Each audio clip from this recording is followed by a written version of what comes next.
everybody, it's me, Olivia Ross. I am coming at you live from my apartment in North Carolina where I am in isolation, social distancing like all of you should. I just wanted to make a quick video talking about how I am coping with the isolation, with the quarantine, as someone who has really severe medical-related anxiety, PTSD, and a little sprinkle of OCD as well. I wanted to talk about the coping mechanisms that I'm using, the things that I am doing every day to make myself stay sane, or as sane as I can be, and how I am keeping myself as healthy as I can be mentally and physically during this time. I thought that might be a little bit helpful if there's anyone out there who struggles with things already related to their health like I do. I also just wanted to thank you all for social distancing and isolating and being in right now. It is incredible to see all of these people who are kind of coming together to protect others and to share this social responsibility together, all of these communities that are forming online and seeing how people are connecting. It's really beautiful, and you are awesome. You are a hero for staying in, you guys. It's so amazing and admirable, and I love you all so much, and I hate that this is a time that we are living through, but I know that we will make it out as long as we continue to stay connected and band together. Without further ado, let's get to the video. I just wanted to take a minute and make a video about how I'm coping during this time. I know you're probably not necessarily interested in how I am coping as a person, like what is Olivia doing? No one is really probably wondering that every day, but I do have really severe anxiety, PTSD, and OCD, and all of those problems really come from a medical health perspective, especially my own health and the health of the people that I love. So it's something that I've been dealing with for a really long time, and something that has been heavy for a very long time. I have been working on it in therapy also for a very long time, about 2 years now, and I think I've been making some really great progress, and I'm really thankful for that. So there are some things that I have been doing here in my apartment just in order to not lose that progress, to not allow what's happening in the world to kind of validate my own pain and paranoia and those kind of things during this time. I think it's really important to try to stay healthy as we can, obviously, physically, of course, we don't want to get sick, but also just our mental health and feeling supported and together in all of this. So one of the main things that I've been doing is waking up every single morning and making a list of 3 things that I'm thankful for each day. It's a little bit harder right now since I'm not getting up and going anywhere. I don't have that much to look forward to, but finding something good in each day, finding 3 things especially good in each day, is so incredibly helpful. I cannot even stress it. It makes such a big difference. It seems so simple. And I know we're all told this all the time, like, what are you thankful for? Make a list, like, make a gratitude list, be thankful, be grateful, all of those things. But when it comes down to it, physically writing these things down has been so helpful for me. I've been doing it for a long time, but especially during this time, I've been trying to really hold myself accountable to doing that, and it makes a big difference in my perspective. Even if it's like, I'm just thankful that I get to sleep in, or that I have a comfortable bed, or that I have my dog, or whatever it is. It can be the most simple things, like, I don't know, the other day I think I wrote down I was grateful that I had blackout curtains in my room so I could sleep when it's sunny, and then also I'm grateful that it's sunny. Like, it can kind of be anything, but it's really, really helpful, and it helps keep my perspective up and makes me feel a little bit happier each day during this crazy time. The other thing that I've been doing is trying to maintain working out. Now, this seems like it might be tough since we're not going to the gyms are closed, you should not be going out. Things like that make it really difficult to do workouts. No, that's not true. There are so many ways that you can work out at home. There are so many resources. I'm going to link some. I'm going to link some videos, some YouTubers, some Instagrammers that I love. I'll link some up here probably if I can figure out how to do that. I'm still new at this, but that would definitely be down below. And there are so many great fitness YouTubers and influencers and all of those kinds of people, fitness professionals, who are teaching us how to work out at home in a really effective way so that you're not losing any progress. Also, if you're in a place where you can go walk outside without coming into contact with people, the CDC has said that that is safe. So getting out once a day with my dog and going on a walk, going and being in the sunshine, if you have sunshine, has been really helpful for me to just kind of get out of my own head instead of sitting here stewing in my anxiety by myself, because my husband is still having to go to work right now. He's a Marine. They have not been let off work. They're not allowed to work from home yet. So not having him here, I'm kind of just on my own, floating in my own anxiety panic stew, and getting out of my head and going outside or working out has really helped my anxiety. and just given me like a way to expel some energy during this time when we're kind of cooped up. Tension is really high. In addition to that, I've also been trying to reach out to one friend every day, call them, someone I've been meaning to call or talk to, reach out to, but I've never found the time or have been putting it off or whatever it is, or just, you know, the general busyness of life, not making that a priority. I've been trying to talk to one new person every single day, and I think that is like probably my saving grace right now, getting to catch up with friends and see people's faces and hear their voices and being able to kind of talk about how we are all really freaked out and scared right now. I have friends who are losing their jobs. I'm not going into my part-time job right now because I actually called my primary care doctor. Well, I emailed them. I didn't call. Let's be real. I'm a millennial. And asked them about my risk factor because I do have an autoimmune disease, vitiligo, and that apparently makes you more at risk if you have an autoimmune disease. So I called them to kind of verify that because it just wasn't really sure about it, because vitiligo is a skin condition. I don't really know how, I'm not educated enough in autoimmune conditions to really know how mine affects my own health, but I do know that I get sick really easily, so I figured I would just talk to them to be safe, and they did confirm that I am at a higher risk, as well as the fact that I was diagnosed with asthma, especially seasonal asthma with allergies.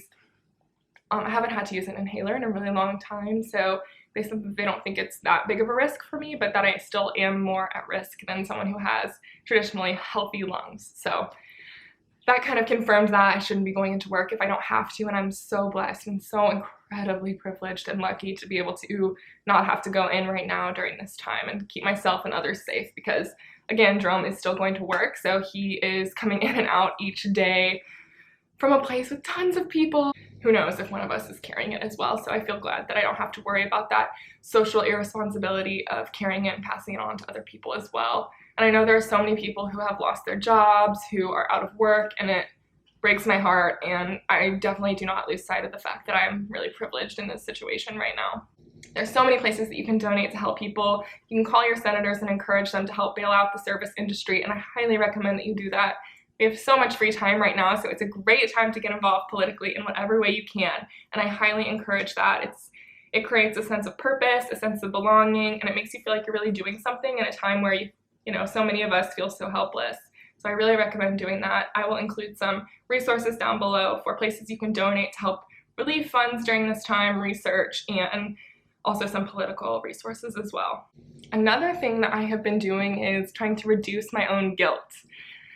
I know that sounds kind of weird, but I have a lot of guilt when it comes to like sleeping in. If I don't have something to do one day, I feel bad if I spend part of the day sleeping. I'm like such a night person. I love staying up late. I don't love the mornings. I'm not a morning person, but I still feel really guilty if I am just like sleeping until like 10:30 or 11 or 10 or whatever. I just feel really guilty if I'm sleeping in late, and I've really tried to reduce that guilt for myself, for my own mental health, because I think that if my body's asking for more rest, I probably need to be listening to it right now, as well as like everybody is like sleeping right now. Like a lot of people are inside, self-isolating, under lockdown, under shelter in place, and people are sleeping and laying on the couch, and that's kind of what we are being told to do right now, to stay in. So I'm trying to not allow myself to feel guilty, and that really creates a healthier mental space for me. I've been doing all the obvious things that everyone else is doing as well. Of course, I'm watching a ton of Netflix, catching up on a lot of Bravo. I am playing a lot of Skyrim, which if you know me, you know that I love to play Skyrim. It's kind of my favorite thing. I play it all the time, and probably on my like 10th playthrough, it's fine. I have a problem. But right now it's like a great time to be doing it and not feeling guilty that I'm like playing video games all day, you know? I've also been trying to eat really healthy, so my husband and I went to the grocery store before things got crazy, kind of stocked up, not really stocked up, not like a stockpile situation, but just got a little bit extra than what we would normally need so that we reduce our need to go out to the grocery, because we are probably going every other day or so, because I like to have fresh produce on hand. I don't like to just like stock my whole fridge if I don't have to. So right now we kind of are in that situation. So I made sure I got tons of healthy fruits and vegetables. I tried to get as many like perishable items that last a long time, that have a longer shelf life. So like potatoes, sweet potatoes, apples, because apples can last a while, things like that. And trying to make sure that we have a good amount of like canned beans, canned vegetables, and frozen vegetables as well, because I think eating healthy not only gives me the peace of mind that I am doing everything that I can for my body, because for me, I know that if I'm eating well, if I'm eating good for my body, that I'm gonna feel better, and it really helps my anxiety. Like if I eat a lot of stuff that maybe isn't as nourishing for my body and I start to feel that kind of like overstuffed or uncomfortable, you know, tiredness or fatigue that comes with that, that can often lead me into a state of panic, because if I don't feel good, part of my anxiety is telling me like, oh my gosh, you're gonna die, you're gonna have to go to the hospital is a bad place, you don't wanna go there. And I'm constantly dealing with that and kind of fighting with my trauma brain that's experienced the trauma that's causing this, and my logical brain that knows you're not gonna die just because you don't feel good or because you have a tummy ache or whatever it is. My diet also really affects my migraine, so trying to keep it in a way that is kind of anti-inflammatory really helps, because sometimes when I get a migraine, I can catastrophize, and right now it's really not the time to do that. So eating clean and eating healthy, you know what, not clean, I don't like that word, so, but eating as well as I can during this time and feeding my husband and I nourishing, filling, delicious meals has been really helpful, I think, as well. If you guys are interested to see some of the things that I'm cooking, please let me know and leave it in the comments. I'd be happy to do a what I eat in a day video. It does seem a little cliche to me, and I worry a lot about the ethics of doing those, because I don't think that everyone should eat the exact same every single day as someone else does. For each person, what you're able to get, how you're able to nourish your body, especially right now, really varies. So I would be happy to share recipes with you guys as long as you want me to, and I'd be happy to share kind of what I eat during this time, how I'm making these quarantine meals to be a little bit healthier than they could be when you're just like stuck inside and want to eat fruity cereal like me. I would be happy to. And yeah, that's pretty much all I can think about. So to kind of sum it up, move your body, stay connected, be grateful for something. You guys, I can't lift this finger up without lifting up my pinky. So like, I can't do it. Okay, be grateful, stay connected, eat well, move your body, and don't feel guilty. Don't feel bad if you're just gonna lay inside or you can only eat donuts or whatever. Don't feel guilty right now. Right now, our job is to stay inside. Right now, our job is to protect ourselves and protect others by staying in. It's the best thing you can do right now. So whatever you're doing when you're staying in, as long as you are not hurting anyone else, I applaud you.